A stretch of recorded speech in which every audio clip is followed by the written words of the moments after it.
Hello students, आज हम class 10th के चैप्टर नंबर 4 क्वाड्रेटिक इक्वेशन के क्वेश्चंस को सॉल्व करने की कोशिश करेंगे। इसमें तीन तरह के क्वेश्चंस बनते हैं। पहला कि क्वाड्रेटिक इक्वेशन की रूट्स निकालो बाय फैक्टराइजेशन मेथड।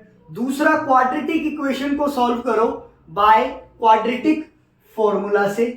तीसरा बनता है कंप्लीटिंग स्क्वायर से। आज हम इसमें करेंगे कि क्वाड्रेटिक फॉर्मूला से क्वाड्रेटिक इक्वेशन को कैसे सॉल्व करते हैं। करेक्ट।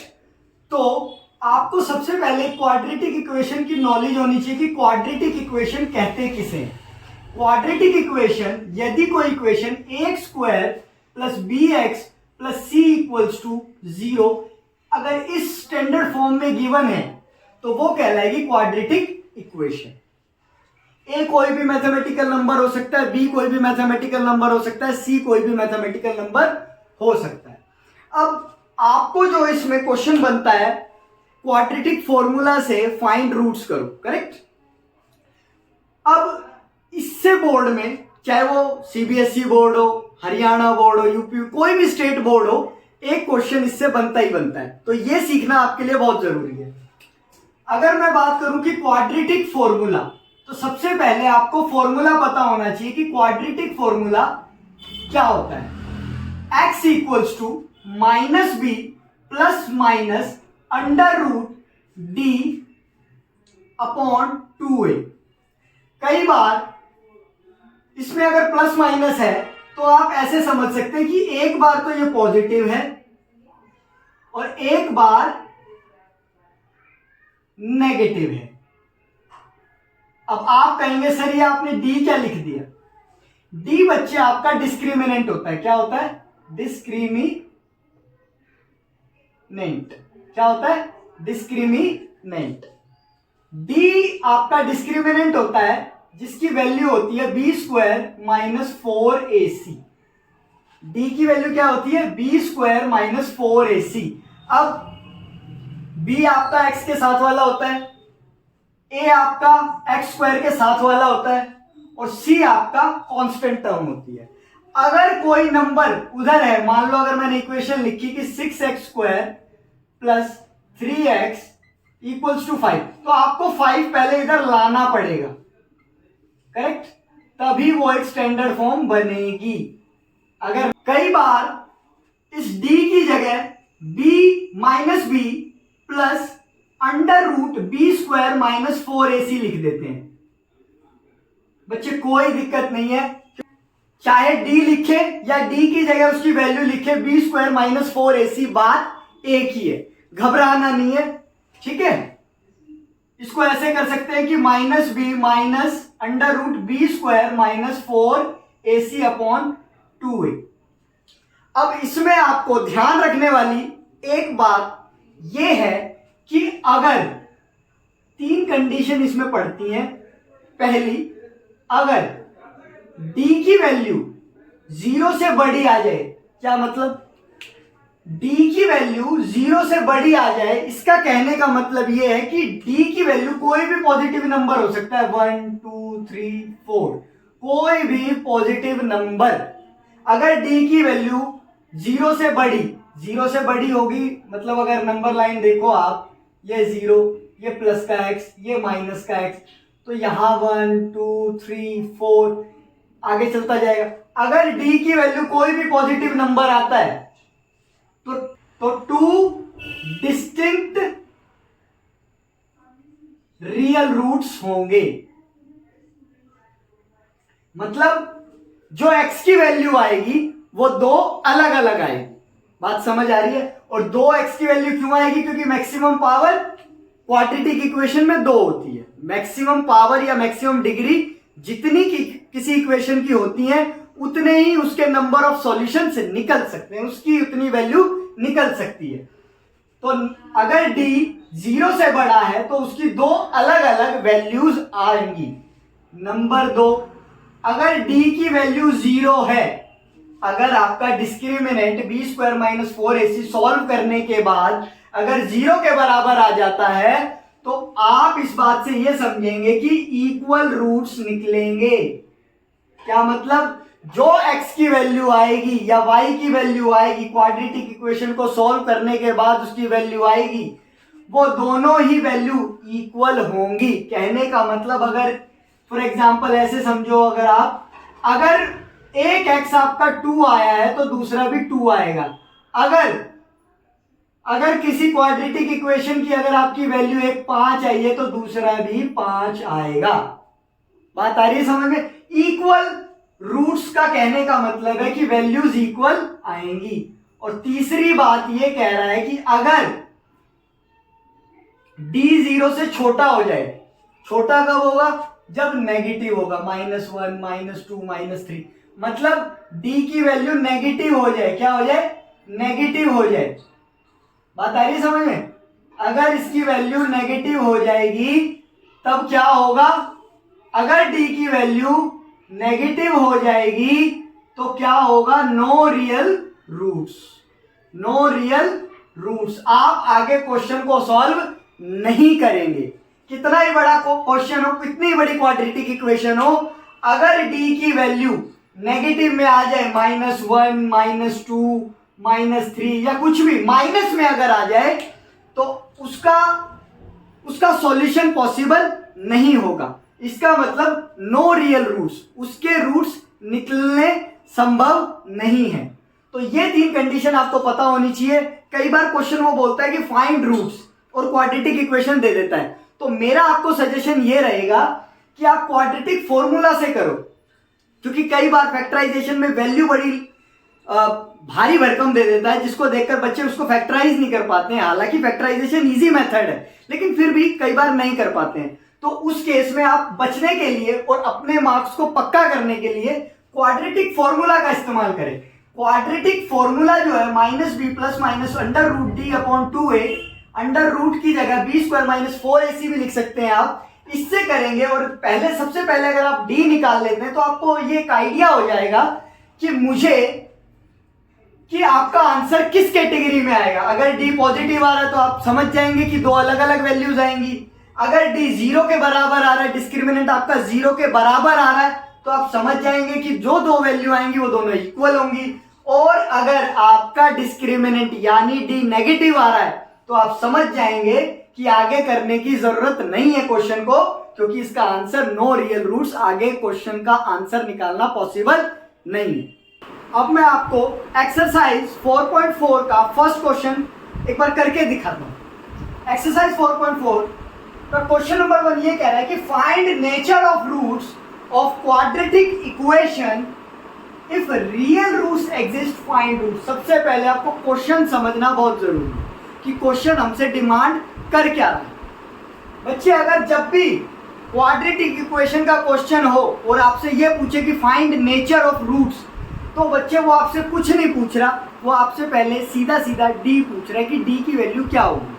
अभी हमने सीखा कि अगर d की वैल्यू पॉजिटिव आए तो 2 रियल रूट्स होंगे, अगर d की वैल्यू 0 के बराबर हो 2 इक्वल रूट्स होंगे, मतलब x की वैल्यू दोनों बराबर होंगी।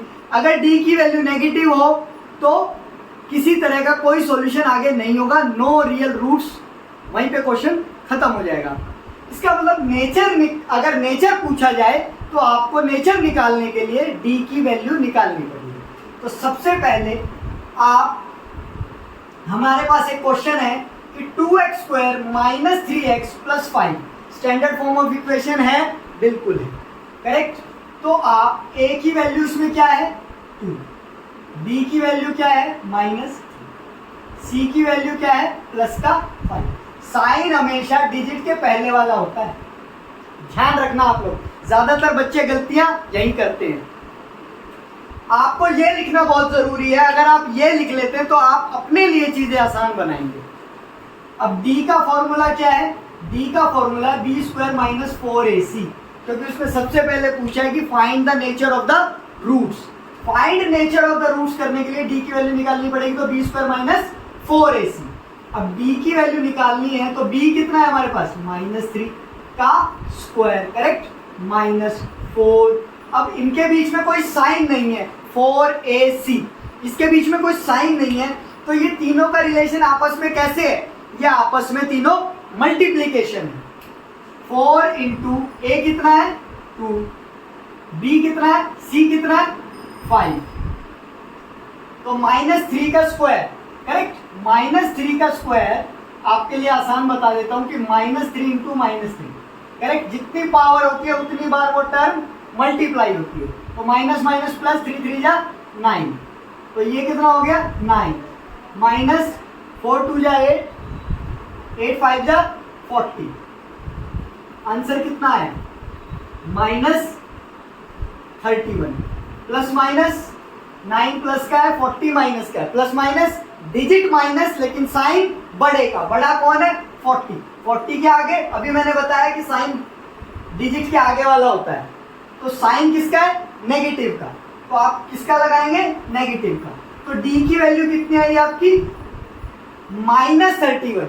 मैंने अभी बताया आपको कि अगर डी की वैल्यू नेगेटिव आ जाए तो उसका आंसर होएगा कि this has no real roots, this has no real roots, मतलब ये जो क्वाड्रेटिक इक्वेशन है इसकी वैल्यूज नहीं निकल सकती, क्योंकि डिस्क्रिमिनेंट यानी कि डी आपका नेगेटिव आया है।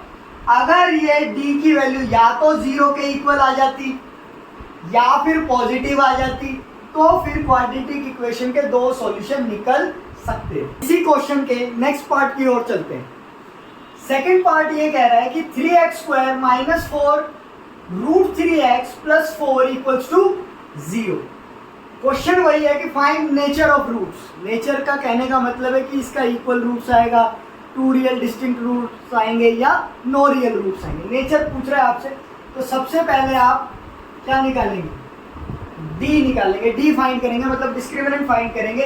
लेकिन उससे पहले आप क्वाड्रेटिक इक्वेशन को स्टैंडर्ड फॉर्म में चेक कर लेंगे, बिल्कुल है बिल्कुल है। अगर ये प्लस का 4 इधर माइनस का 4 होता तो आप इसको इधर लेकर आते, तब आपकी standard form of quadratic equation बनती।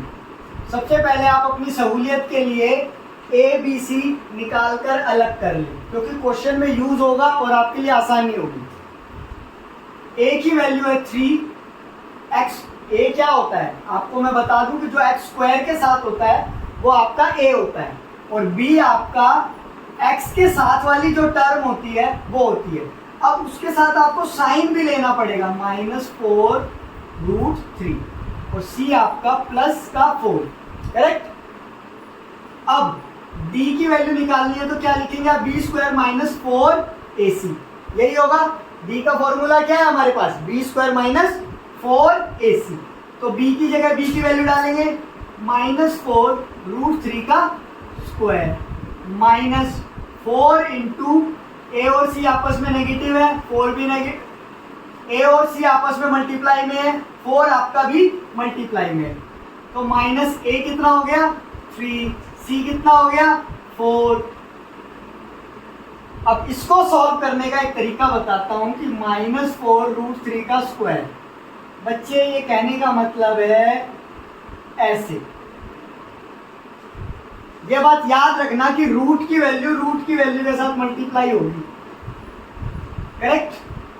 तो 4 4 जा 16, और रूट 3 को रूट 3 से करोगे तो 3, तो 16 3 जा 48। बात आ रही है समझ में, रूट वाले नंबर के साथ मल्टीप्लाई होगा, और जब सेम होता है मतलब √3 इंटू √3 कितना आता है 3, √5 इंटू √5 कितना होगा 5। बात आ रही है समझ में, तो यहां आया आपका 48, -4 3 जा 12, 12 4 जा 12 चौक 48, 48 में से 48 गया डी कितना आया आपका 0, डी कितना आया आपका 0।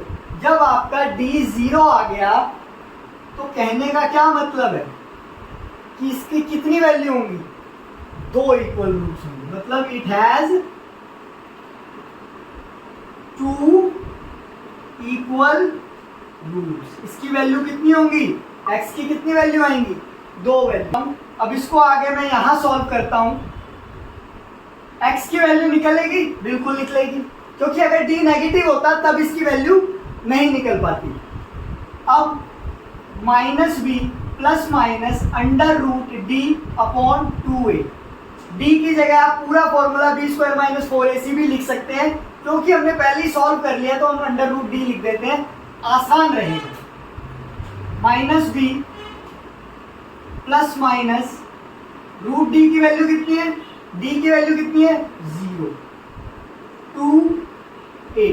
अब मैं आपको दिखाता हूं बी की जगह मैं क्या लिख सकता हूं, माइनस फॉर्मूले का और एक इसका minus, minus 4√3 plus minus 0, correct, upon 2 into A कितना है 3, तो ये कितना हो जाएगा, ये कितना हो जाएगा माइनस माइनस प्लस 4√3 अपॉन कितना 6, ये कट जाएगा, 2 2 जा 4, 2 3 जा 6, कितना आया 2√3 अपॉन 3, करेक्ट। तो ये कितना आ जाएगा, 3 को क्या लिख सकते हैं √3 इंटू √3, एक √3 से √3 कट गया, x की वैल्यू क्या आई 2/√3, x की वैल्यू क्या आई 2/√3, और जो कि एक वैल्यू नहीं दो आएंगी, क्योंकि x² एक, ये जो गिवन इक्वेशन है हमारे पास क्वाड्रेटिक इक्वेशन है, जितनी मैक्सिमम पावर या डिग्री होती है उतने ही मैक्सिमम सॉल्यूशन पॉसिबल है। Understand? Subscribe the channel and like the video and write your problem in the comment section. Thank you for watching.